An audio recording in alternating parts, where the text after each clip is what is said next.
rub settle into that tri-tip. We're just going to get some charcoal going. So no other than heat beads. This is probably my favourite, the coconut shell. I really like it. Burns low and slow. You can control it really well. It's got great flavours about it. But it also will get up really nice and hot if you are doing those hot and fast things as well. But today we're going to do reverse sear, so it's fairly low. It's not too hot. So we get this fired up. I've got a charcoal basket in the Weber there, ready to go. So we'll only be cooking with one full charcoal basket, a couple of wax cubes, and that'll fire up. And I'll come back to you when they're fully ashed over, and we'll just show you how that all goes and how we get set up for that indirect reverse sear. I'm actually running 2 Webers for this process, so I've got another full chimney of charcoal here lighting up. And I'm actually going to put a kettle cone in there, and all the charcoal is going to go in there, and I'm going to put a searing grate on that. So that searing grate's going to get screaming hot, and it's going to allow a good hard sear after we do the indirect cook. So for this, I've got this Weber now fired up with one basket of charcoal fully ashed over, and that Weber's holding around about that 275 degree mark, Fahrenheit mind you. And so with this, we are going to run 1 block of cherry wood from our friends at Slow Burn Smoking Wood Supplies, which Nick and Cass have been very, very good friends of mine for quite some time. Honestly, when it comes to their smoking wood, I don't think I would use anyone else's. It's just good, clean burn, great flavour. And that cherry wood for that tri-tip will just be really, really nice flavours. So we'll get that catching. Now the idea of this is, obviously, this part of the Weber here goes to where the meat will sit. And that will allow the heat to come from here all the way over here and transparent it, come out over the tri-tip and cook it indirect. So that way we're not getting any real direct heat to it.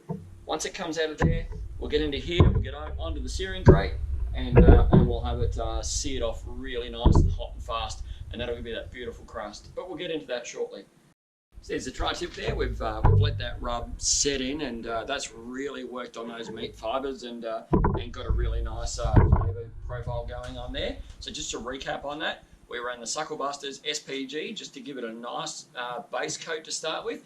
And then we followed up with our friends from Smoky Q with the Fierce Bull Rub, which has got a bit of coffee and stuff in it and a little tiny bit of back end heat. So really, really nice flavours. That smoke now is just getting a really nice clean smoke from our friends at Slow Burn. So we'll get this tri-tip in now and we'll let that get underway. So indirect all the way. Don't want to have that tri-tip over any direct heat. Place that in there. That'll be at 275 degrees Fahrenheit. We've got that holding fairly steady, and that'll just come along really nicely. And we'll be taking that to an internal temperature of about 125 to 127 Fahrenheit. And then we'll give it a rest, and then we'll sear it off. We've been cooking this one down just for a little while now. It's going to check the internal temperature because we don't want this to get away from us. The last thing we want to do is have it, well done or anything like that because we're shooting for a particular temperature. So we'll just pop that open. And you can see there, it's kicking along just nicely. Some really nice colour in there. And in the middle there, we're fishing around the 94 mark, 92 mark. So we've still got a ways to go, but we just thought we'd just check on it. Keep it going. And in this one here is real hot. You can see there I've got a kettle cone there and I've got the Weber searing grate. So when it comes time to sear it, that is going to scream it hot. We've hit an internal temperature now of around about 127 in the thickest part. So what we'll do now, we'll just take that off and we'll just give that a bit of a rest. And we'll just let that sit for a few minutes while I shut this charcoal down and shut this Weber down because we won't be using this for the rest of the night.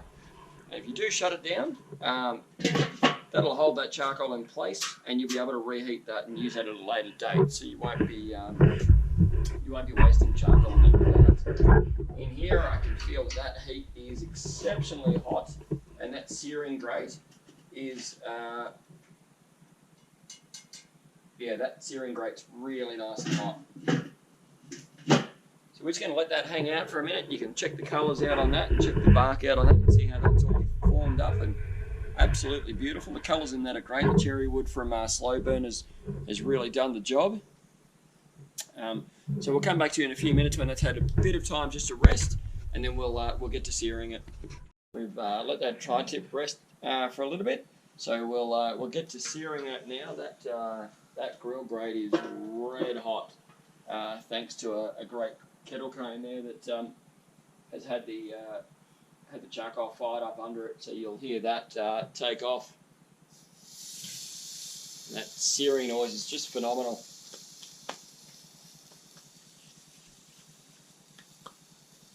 So we just give that a bit of a press down, just get a real nice contact on that.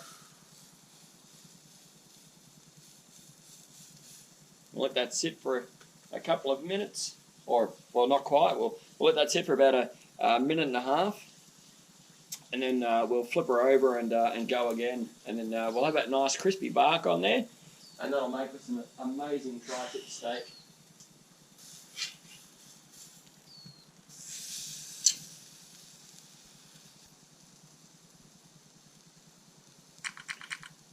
And with this, you can also use the charcoal basket that you had.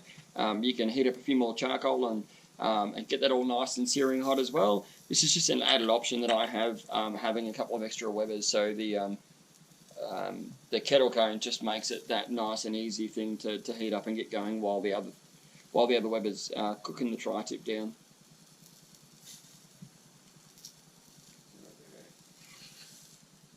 Flip that over. We'll give that a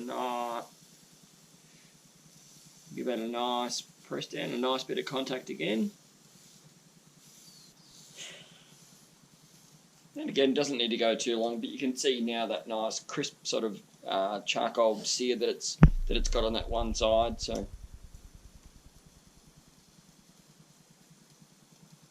we'll give that a second or two.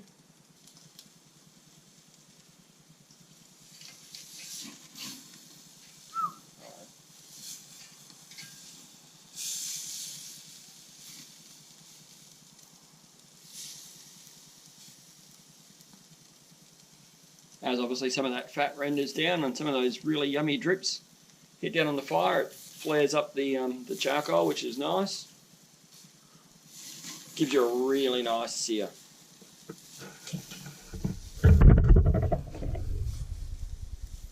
Ultimately, you want to be very, very careful in doing so.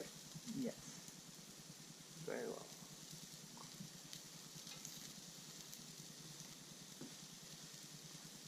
Now we'll just check that last internal temperature.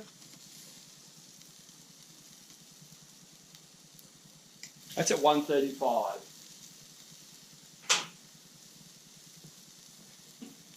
You go, mate. Oh. Trying to haul a job.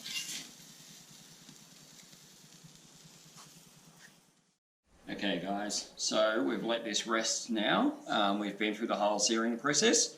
You can see there that now is just absolutely beautiful. It's built a nice crust from the sear and all that sort of stuff. So as you can tell here, we've got one grain that runs this way and another grain that runs that way. So we'll be cutting across the grain this way, and then when we get to here, we'll slice it the other way. So you're cutting across the grain to maximise tenderness in the tri-tip.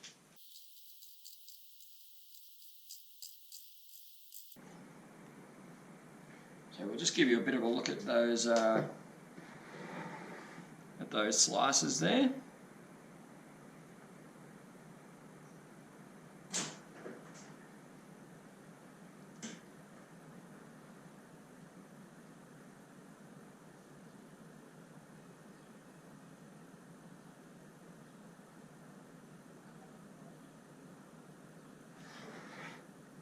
And that is our ideal doneness on that tri-tip.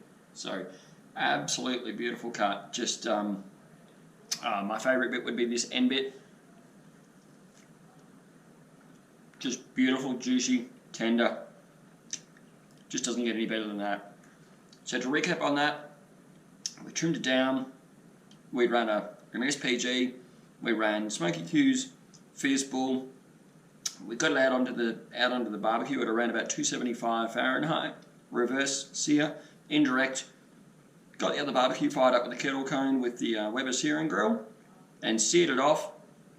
It reached 135 Fahrenheit internal. We let it rest all the way through, and that's what you end up with there. Just a really nice, beautiful reverse seared steak with a great crust. Well guys, that's only my first crack at doing one of these. Plenty more to come. I hope you found something you could use out of all of that, and look forward to seeing you in the next one. Cheers guys, bye for now.